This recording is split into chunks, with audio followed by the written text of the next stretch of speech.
Works the dummy. Oh, and he's through. He's got Aitchison inside him. Now then, Bottic is quick. He's too quick for Castleford. And that's a magnificent try.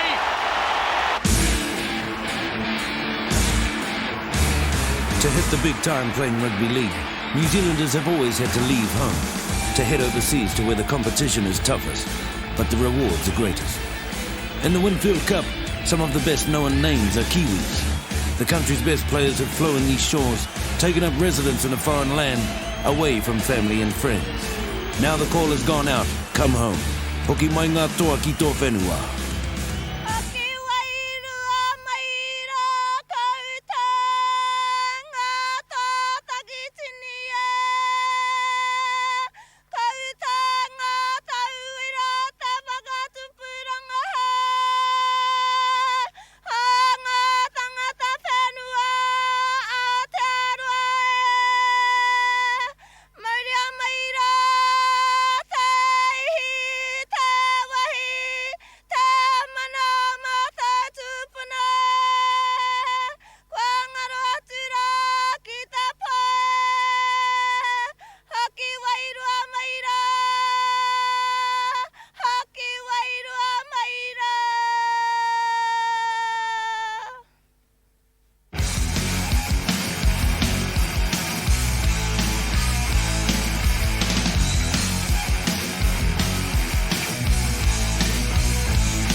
Action, colour, pace. It's all part of the excitement of Winfield Cup competition. And it's here at the Sydney Football Stadium that the two top teams clash in the grand final. For young Kiwi Rugby League players, it's always been the ultimate dream. Now we have a Winfield Cup team based in Auckland, a team that gives players a chance to achieve that dream and to reach the very top of professional football without leaving home.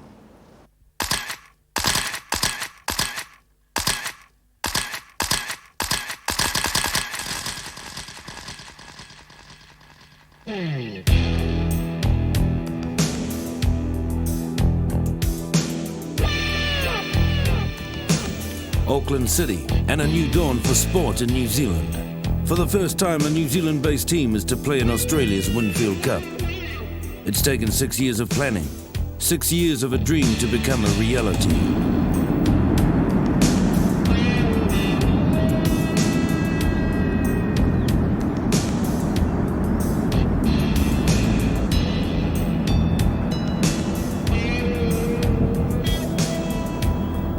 But a team needs players, and the net was cast far and wide to get the best, including those who travelled far afield to play their sport.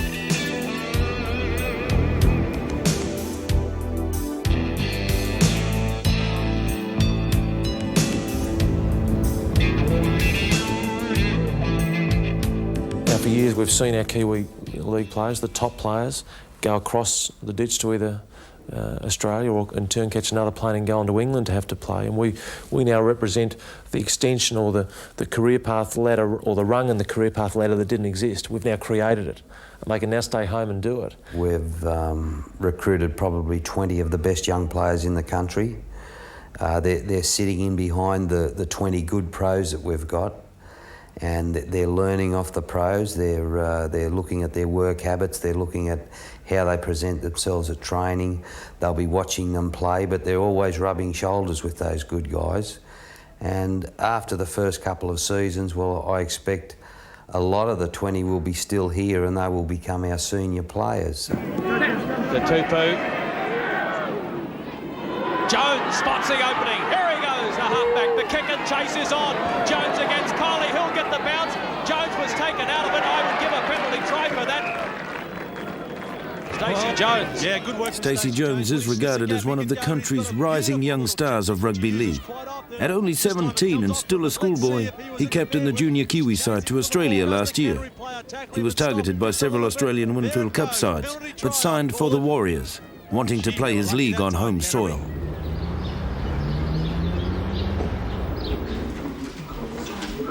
Stacey finished his schooling last year, sitting bursary, and so had to combine study with his new commitments to the Warriors.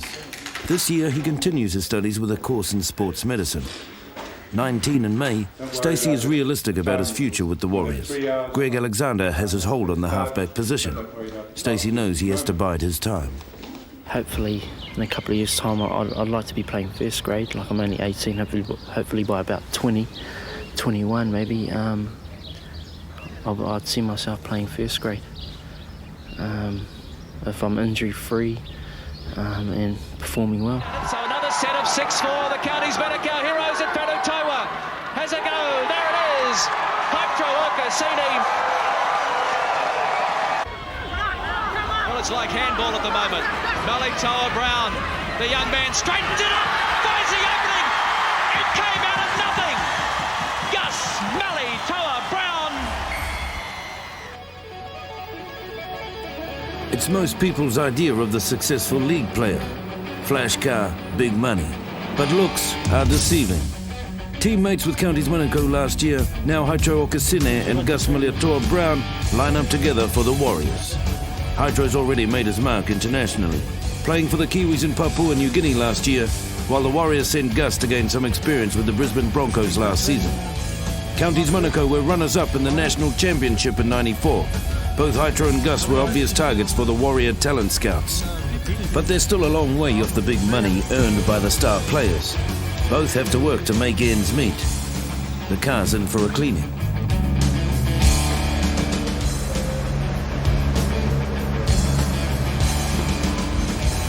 Signing a contract with a Winfield Cup side like the Warriors does not mean automatic big money. Only a select few command six-figure salaries. Hydro and Gus will have to earn their way into those ranks. Till then, it's a 9-to-5 job fitted around the Warrior commitments. Both earn under $20,000, but each has his eye on the future. Each knows where he wants to be in the next few years. Well, my aim for 95 is to make that first grade team and stay there, keep that position. For guys like me, or the young guys, like in reality, we're just starting off. To sign a contract is good, but from there on, you have to just go around doing the same things you've been doing all your life, and hopefully, if you train hard and train well, and make the first grade. How many committees of 5 will there be? 6. Frank Watane is the baby of the Warriors. 18 for just a month. He's a 7th former at Otahuhu College. Frank was pulled from relative obscurity into the Warriors squad. His strength in the forwards for the Otahuhu club and age grade rep sides caught the eye of the Warrior talent scouts. 0. When I got the call, I was a bit stunned. I didn't know what to think. The first thing I did was talk to my parents about it. Told them, asked them advice. Told them what was going on, what they sort of wanted from me. From there, it went to talking to Ian, and then him defining exactly what was going on, and that it was a contract.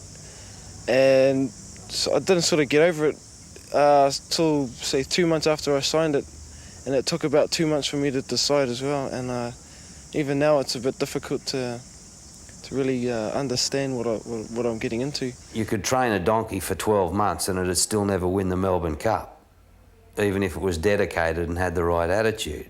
So unless you've got talent in the first place, it's going to be a long, hard struggle.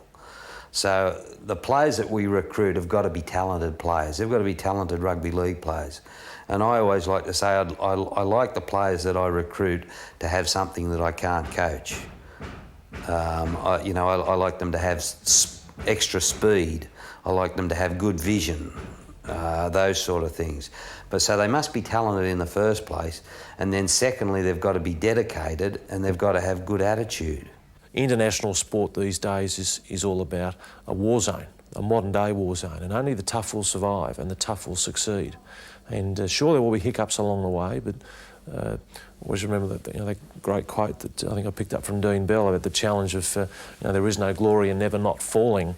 There is greater glory in rising every time you fall.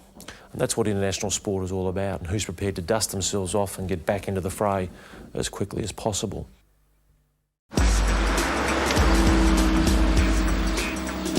It's an early morning start in the Malietoa household. 20 this year. Gus has an impressive record playing league.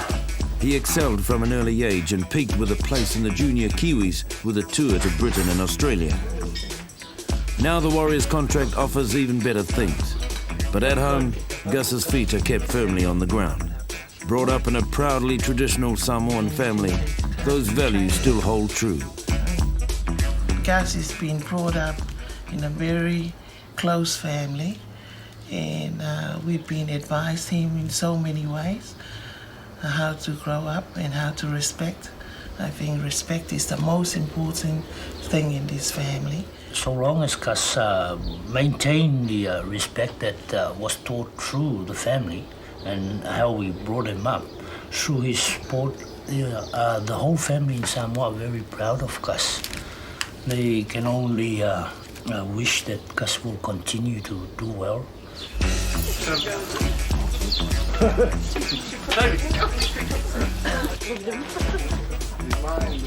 Frank Watane comes from a family with a strong background in rugby league. Mum Trish is a registered coach, and Dad Francis has religiously followed Otahuhu club teams. Frank's career is now heading in the direction they'd always wanted. Well, you'd like your kids to play at that level and high, of course, representative honours, national honours. Yeah. But when it does come, it is a hell of a surprise. You know, then you start worrying about, can he handle it? Is he?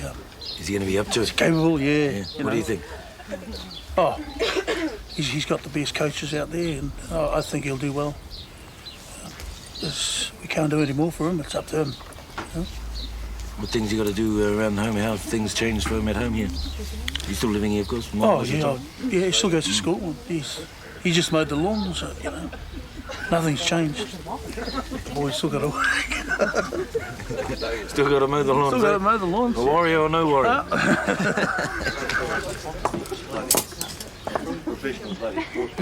What about the diet and food and that? Have you actually had words with the Warriors trainers and people like that? Has it gone that? Well, they were great. They were great. They got a nutritionist in. Yes. And spoke to us, and told us what they need to eat, which is a lot of carbohydrate. And now he's eating about 6 or 7 times a day, which is really fun. Lots and lots of brown bread and lots and lots of spaghetti. And, it's great feeding somebody 6 times a day. I love it. I suppose it does. They don't tell you this when you're pregnant, But no, it's almost gone back to like when they're babies. They eat 6 times a day.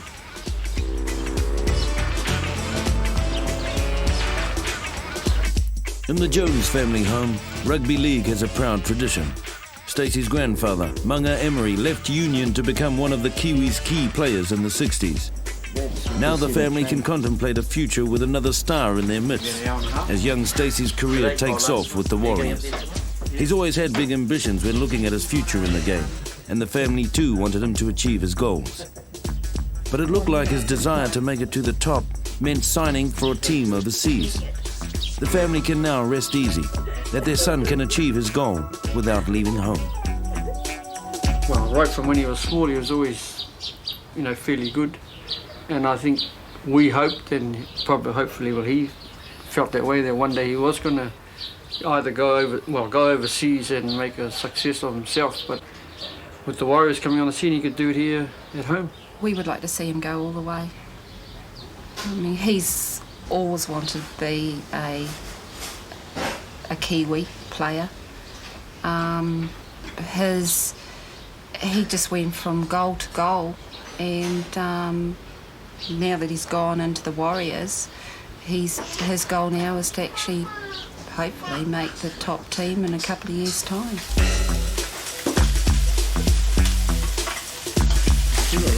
Haitro Kasine has already experienced playing pro football overseas. He turned out for Carlisle in Northern England for 3 seasons, but can now settle back to life with family in South Auckland and continue his playing career from home. As with the other families, it's a whole new learning experience. Being a warrior means the regime of exercise and diet has to be strictly followed. Oh, it's hard. Like the taro and that, he liked taro, but at the moment he's doing a diet to go with his training and all that.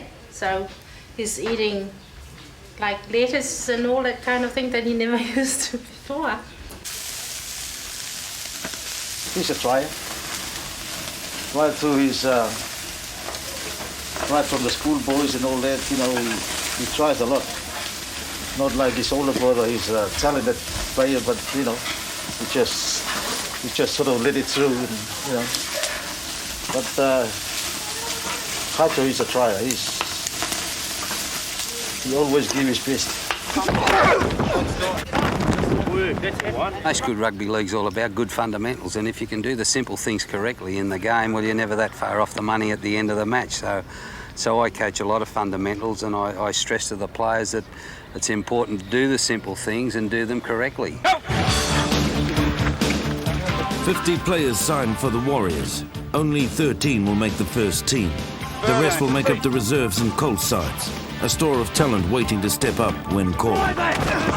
Training is intense, non-stop, 6 days a week. The fitness levels required are higher than any of the young players have experienced before. The man who sets the pace is Bob Lanigan. His relationship with John Roney goes back a long way. Both worked together in Australia in the Winfield Cup and then teamed up again at Wigan. Both are hoping for the same success they had there. Push on to the end, get there. That's the important thing, is to get there. We've worked together. John and I have been together for 10, 12 years, and you know, he knows what the job I've got to do, and obviously he thinks I do it well enough to entrust me with the boys here. So. But you're the man that's going to kick ass. Well, you're the man that's going to kick ass, Bob, day in, well, day out. I'm not going to be the man that's going to kick ass, because the opposition's going to kick their ass. If they're not in the right shape and in the right frame of mind, the opposition will tear them apart. So I've just got to be hard at times and let them know that, you know, this is a war. We're going to go against these teams in Sydney, and they're going to treat it as a war. They want to beat New Zealand. He can get hard when he wants to, and when it's time to joke around, you joke around. When it's time to do the work, you got to do it. If you're not doing it properly, he'll get up you and tell you to, you know, put more effort into it. Go. I want you on this side of the hat. I want you to drop down this side of the hat. Go round, talk, and up now, up together. Hit the ground. Go.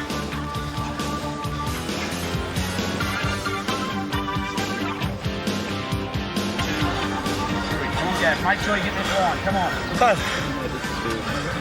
Well, the main thing's attitude, because we've got 50 players here that have been hand-picked. They're the best young players in the country, we feel, and they're the best older players in the country. So they've all got ability.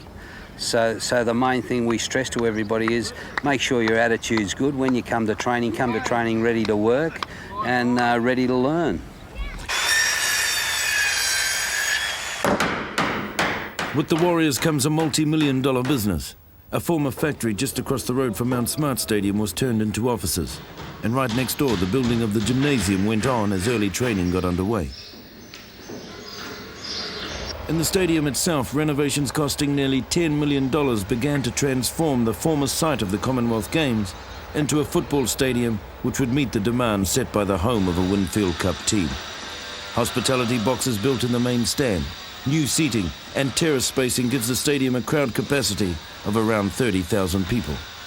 Welcome, DB Bid Auckland Warriors. Can you hold the line, please? Behind the players is a team of more than 20, office staff and those looking after the players themselves. It's a huge operation and great demands are placed on the team, both on the pitch and by the general public alike. Look, I was just wanting to get a couple of the guys down to Christchurch on a promotional trip. How are you placed with plane bookings about midday on Wednesday? Well, no, I have actually got a full set of headshots available here for you, though. It's early days. Public expectations are high. New sporting heroes are about to emerge. But Warriors management are all too aware that the bubble could burst at any time. Okay, bye. It's easy to follow a team that is winning all the time, but the competition we're going in, you can't win all the time. And we're going to have good weeks and we're going to have bad weeks, and we're going to have some weeks when we beat a top side, and we're going to have other weeks when we get beaten by a bottom side. And all those sort of things are going to happen during the season. And what we need, because we lose 3 or 4 games, doesn't mean to say that I can't coach anymore or the players can't play anymore.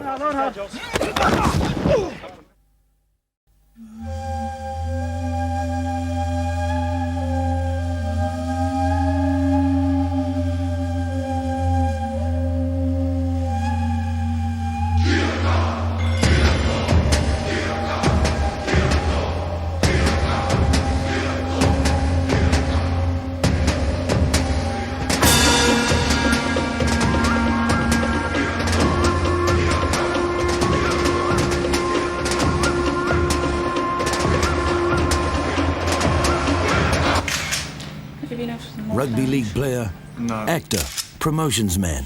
The Warriors find themselves at the centre of a gigantic publicity campaign. Much of the public interest in the build-up of the team is self-generated. But by Winfield Cup time, Warrior management wants that interest at a frenzy. A madly supportive crowd can mean the difference between a loss or a win. Talking to Ian Robson, he's talking about trying to make this a place where no Australian team wants to come into Auckland and play the Warriors. It's just a place that they dread walking into. So we needed to make the advertising alive, powerful, energetic, to the point where people viewing it and people actually who go to the stadium say, I've got to be part of this. When it comes to marketing, the team is treated like any product on any market.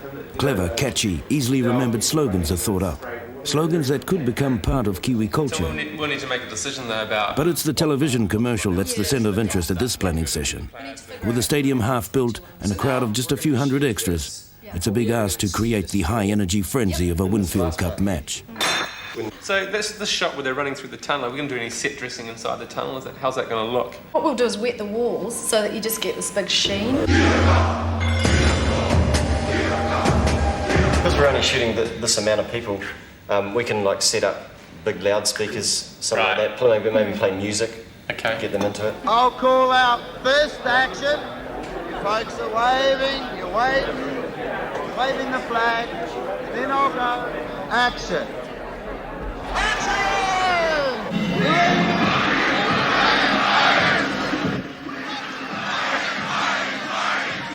We can have them running out of that tunnel that's already at Mount Spark, but what we can do is shoot the crowd separately and mat them over the tunnel.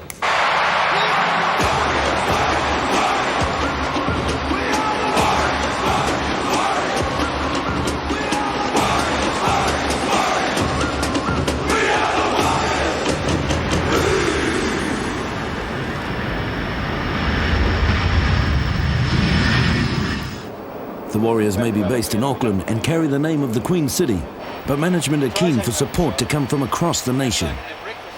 A flying tour of the whole country gives the players the chance to show themselves off to the fans from afar. More demands off the playing field, but it's all part of the job. It's all happening. It's also a chance to gauge just how strong national support is. I think increasingly we're seeing a recognition now that people can be sports fans, and I think with the great interest that's been shown, for example, to try and get Warriors games at Carisbrook, that people are increasingly, if you like, admitting that they can be sports fans first, and then maybe rugby fans or soccer fans or field hockey fans or whatever it is. So I think today we're going to see further proof of that. I'm sure we'll get good support in all of the centres, and despite the fact that we are called the Auckland Warriors, that they're saying, yeah, we can get behind this team.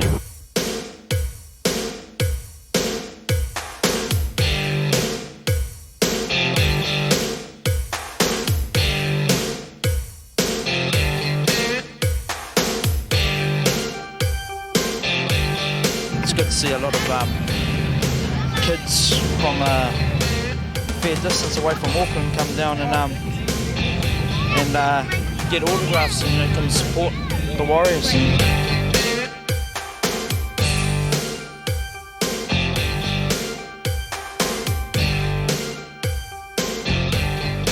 As a rugby union township and off the league taken off this year. We need as much support as we can get.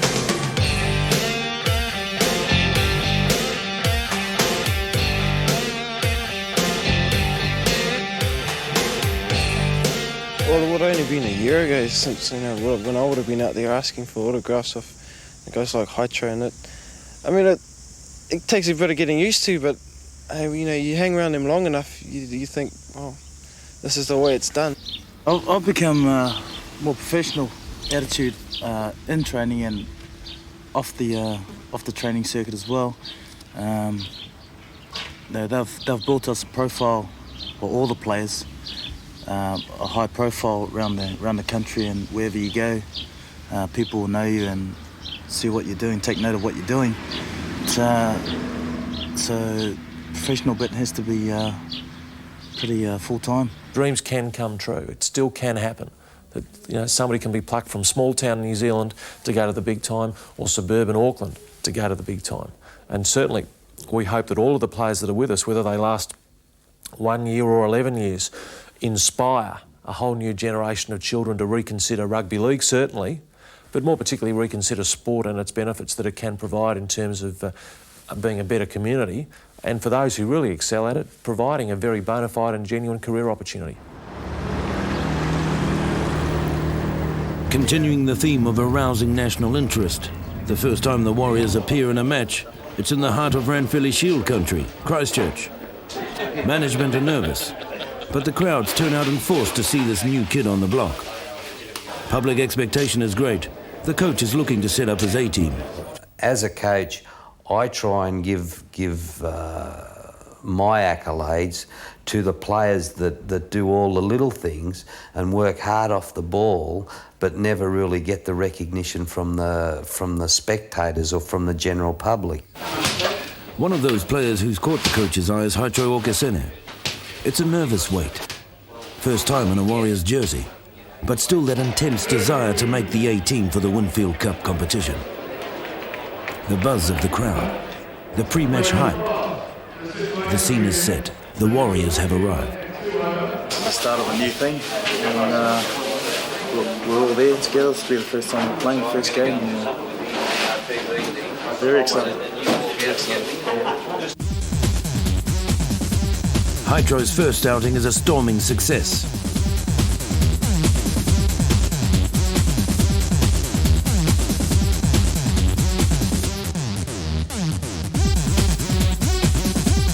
For young Frank Watane, his first outing is with the Colts, and he shows that he'll be ready to move up to the reserve grade when the call comes.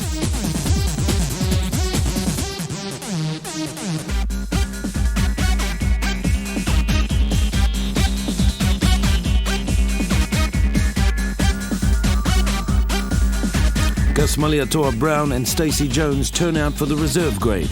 They're only one step away from the big time, and know that with luck and determination, that step could come at any time.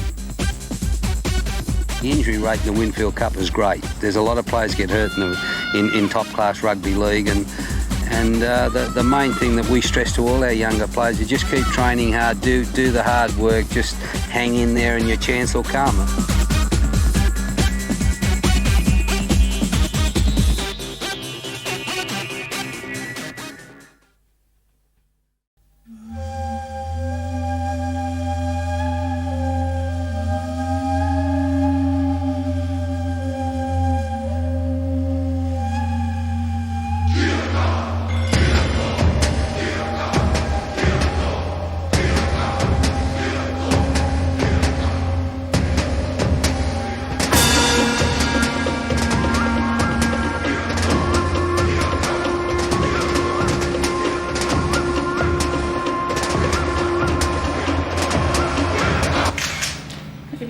Rugby league player, actor, promotions man.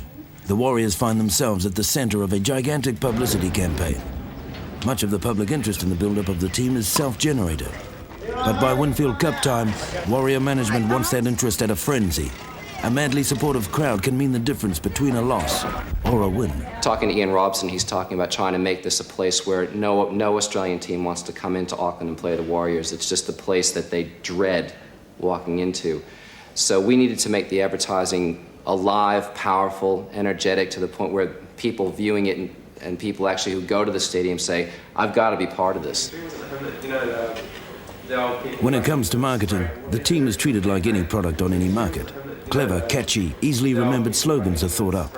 Slogans that could become part of Kiwi culture. So we'll need to make a decision though about... But it's the television commercial that's the centre of interest.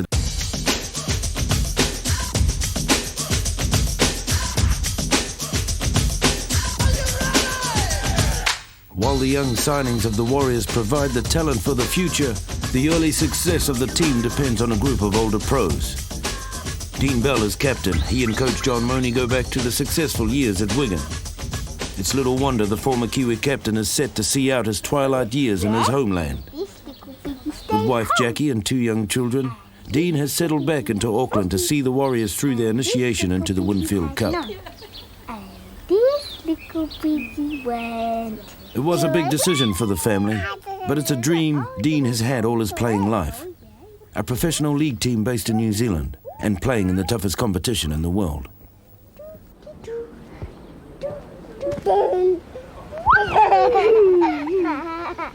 I was brought up in that other era where the league was looked down upon, really. So I'm glad for the younger players, but I just hope they react in a positive way and realise, how lucky they are, really.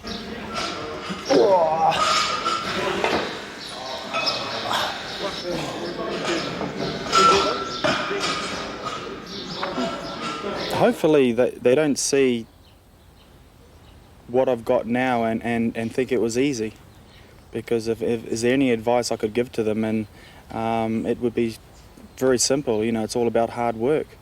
I'd like to think that whatever I've got out of the game, I've worked really hard for.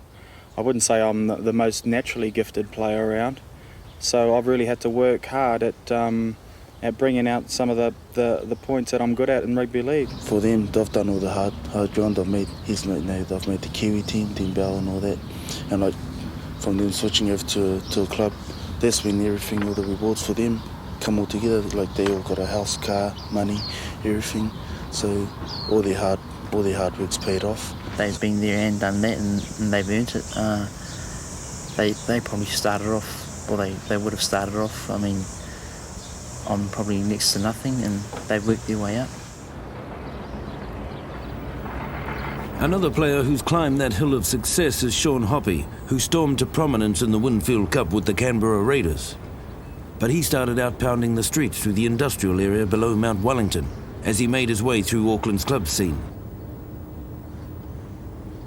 Signing for the Warriors now gives Sean the chance to give back to the game some of the knowledge and experience he's gained in the last few years. I'm actually really rapt to be back here. Like it's been, it's exciting. There's a big challenge ahead. Not just for myself, but for everyone. This is a whole new dimension coming into this Winfield Cup with a team that hasn't even played together, and everyone's expecting us to, do miracles in the first year. Well, I'm not too worried about that, but it's just the enjoyment of just watching the public. The support. Just it's bigger than anything I've ever seen.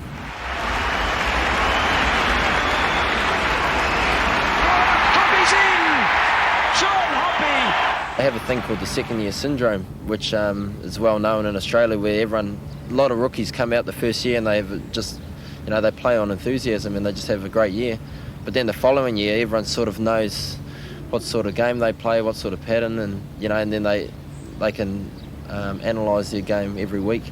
And then all of a sudden you start realising, gee, it's not as easy as I thought it was. People are marking up on me twice as hard, and I'm not making the breaks like I did the year before, scoring the tries, whatever it is. And that's when it brings you down to earth, and you start thinking. That's when you got to start reassess the whole year and start planning, setting yourself goals, and just getting through every week in, week out. And so that's what we've got to try and make sure our young guys, if we can help them, definitely. Just let them know about what they're in for. At the moment, they're all excited by the challenge. I think we're all on a very exciting journey, but I don't think the reality of week in, week out rugby league is it's probably going to be a shock for the younger players.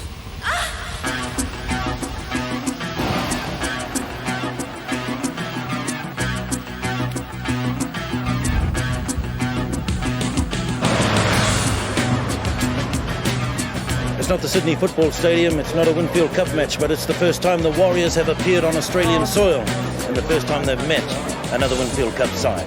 It's the Parramatta Stadium. The opposition is the North Sydney Bears. It's crunch time. Yeah, I'm nervous.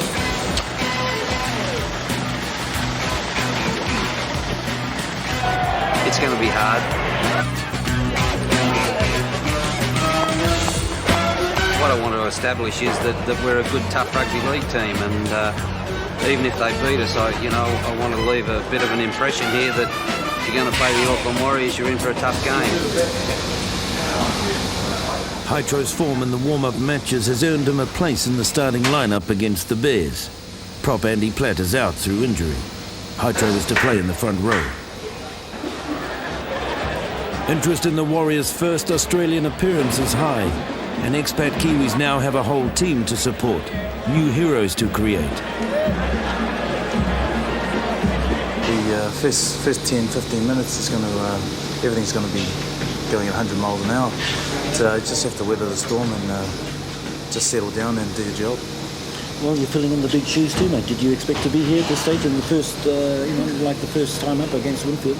Well, I wasn't expecting to be in the starting lineup, but I was hoping to make the 17 at least.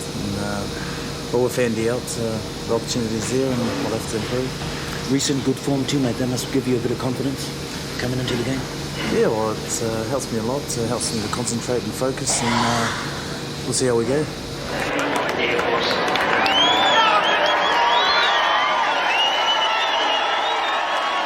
It's really our first chance to get a gauge on the guys. How, are we good enough? Are we talented enough? Are we big enough? Are we strong enough? Are we fast enough?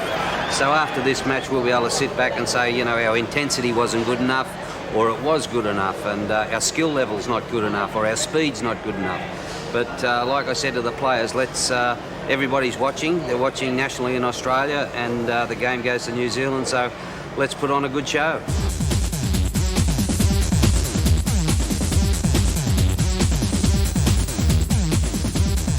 It is a good show. The Warriors lose by only 2 points. The Australian teams know the Warriors have arrived. Hydro shows he's a rising star, but the Winfield Cup competition is a far cry from the Challenge Cup. We've got to improve on that and get things right for next time. Put in some big hits there, mate. How'd they feel? How'd they feel? Give you great confidence? Yeah, confidence booster. You would have been happy with your game? Yeah, I was pretty pleased, but still things to work on. I was really pleased with the performance tonight. Not pleased about losing, I never am, but the players showed plenty of pride in that Warrior jumper. That pride brought out a win against Winfield Cup champions Canberra the next week. The Warriors were on target for kickoff against the Brisbane Broncos.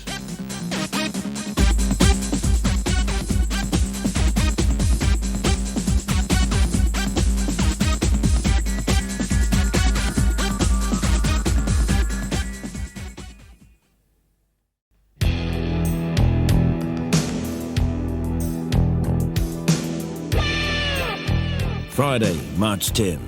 The 6-year wait is over. Warrior headquarters are complete. The builders have gone. So too has Mount Smart Stadium. In its place, a testament to these times of sponsorship. Ericsson Stadium is having a final touch-up for the big night ahead. After months of major alterations, the little things need doing. There's been a lot of hype and expectations are high. But the experts know the realities of Winfield Cup competition. It's the hardest, fastest body contact sport in the world that they're entering, these guys. So it's very difficult. It's not easy. So I think that they should be given the opportunity. And if things aren't going right, don't jump on their back. Give them encouragement. There's plenty of pre-match encouragement on this day. Hundreds of messages from all over the country. Warrior staff are completing a task begun many years before. A lot of us are the Johnny-come-latelys. I think it's times like today that we really need to reflect on the visionaries that had a dream back in 1989, and where does the people now at the coalface helping to make it happen? Half a game. For Haitro Okasene, the morning is spent quietly contemplating the task ahead. For he and partner Donna Hayden, pre-match mornings have become a way of life. The couple met during Haitro's time at Carlisle. After only the few lead-up games, Haitro already has a loyal following. He's already reached star status with his rollicking play and hard-hitting defence. I'm so proud of him, and it's proud of him in the sense that he's got so many supporters out there, and it does him the world of good. It does the team the world of good, that they're behind the team or one of the guys, all of the guys. And I'm chuffed to bits for him, and he deserves it. He's worked really hard to get where he has, and I sit there with a big grin on my face, proud as punch. A major worry for Haitro during the build-up was a recurring ankle injury. Winfield Cup pressure means there's no thought of pulling out of the big game. Because this game is so important, and and that we're professional now, we have to look after our injuries and be ready to go each week. But No, I wouldn't be playing on it if I was at Manicure. I wouldn't risk it. To any player, it's frustrating. You don't want injuries. That's why at training, if you can look after your body and get fit, you can get you can heal a lot quicker. As the countdown to the big day continued, football realities took shape. If you look at the time now, we're 22 minutes into the game. Squad members had been broken down into 3 teams: Colts, reserves and seniors. Kiwi coach Frank Endicott looks after the reserves. The step up into the seniors is never far away, and all know they could get the call at any time. We're going to do teamwork. Let's go. Good boy. I would say that 3/4 of this team will play first grade at some stage during the year. Is there much pressure on them to do well in the reserve grade in the Winfield Cup? Oh, there's always pressure. I mean, the pressure's part of the rugby league game now. But if you look at the makeup of this side, every player's wore the black and white jersey. I mean, 5 full internationals and the rest have been junior Kiwis. So there's a lot of talent here. Everything's getting intense now and nerves starting to get in there, but it'll be good. Before to it. You're sort of doing enough work to sort of head in quite confidently for the first game? Yeah, I think we are. I think preparation's good and we've got another couple more trainings, so everything should be good. Any fears? Nah, not really. Just get out and play. I know the players are best when they're relaxed and not too uptight, so I've just got to play down the last couple of days and have the players relaxed, and we want to come into this and we want to use up all our energy at kick-off time, not 2 hours or a day before the event. That's what the fans want as well. The stadium is a sellout, more than 30,000 tickets sold. The crowd begins arriving early enough to catch the reserves match against their Brisbane counterparts. Gus Maliator-Brown finds himself on the subs bench. He hasn't quite made the grade and will have to work harder to impress the coach. It's pretty disappointing, but this league, if you don't work hard, on the last 2 weeks, even the last 2 weeks before the main game, you can still find yourself anywhere. So I thought that I'll be up there, but I think it's a good start to be on the bench, just to feedback on reality and all that, because you're never certain. One certainty is Stacey Jones. His early match form means he has a firm hold on the halfback position. Like the other reserve players, his eyes are set on the senior team. But for the moment, he's concentrating on one thing, and he's not overawed by the big occasion. It's just another game you're going to go out and play, you're going to football, and there's probably going to be a few more people out there, but let's just go out there and play as if it's a normal game.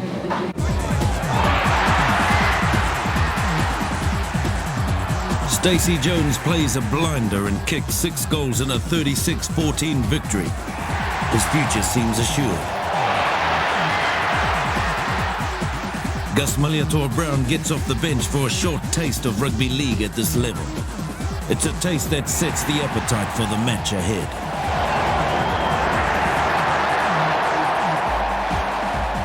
Well, in San Francisco, they call this 3-time Super Bowl champion by something else.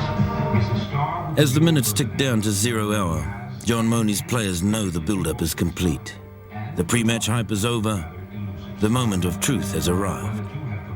The coach's message is clear, quiet, but clear. Everybody's got a job to do. Big boys have got to be strong and they've got to be tough and they've got to advance the ball for us. The halves have got to dictate and use their brains and think a little bit. Centres have got to help us with squaring the play up, getting the ball forward, creating some chances for the people on the outside.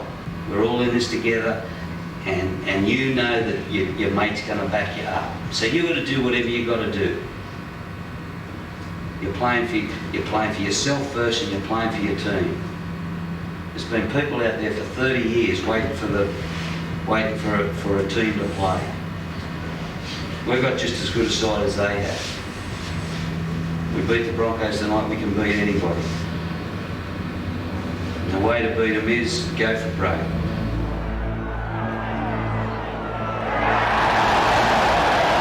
At the end of 1995, if we've battled our way through the bottom 10 teams in the competition, and we're somewhere around the halfway mark. You know, being 11, 10, 9 in 9th position or something like that, well, I would feel we've been successful.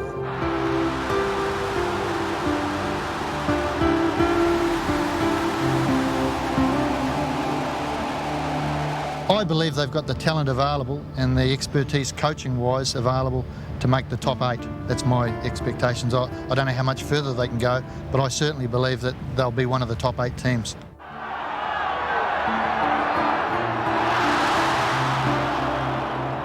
Where they finish is up to them.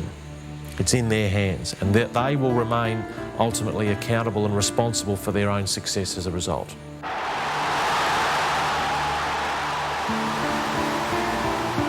Colts is just a learning experience for me. You know, it's a stepping stone to the reserves for next year, and from there, hopefully, you know, topside in 2 years. When you look back and just playing club football with all your mates, I mean, you've come a long way.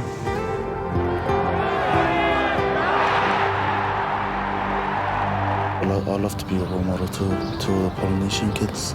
You know, I think it's really important that they have a lot of role models to come in and sort of like guide them along their way. I feel good in that sense that as long as I'm helping someone, you know, being a role model, as long as someone can benefit from it, you know, I'm pretty happy.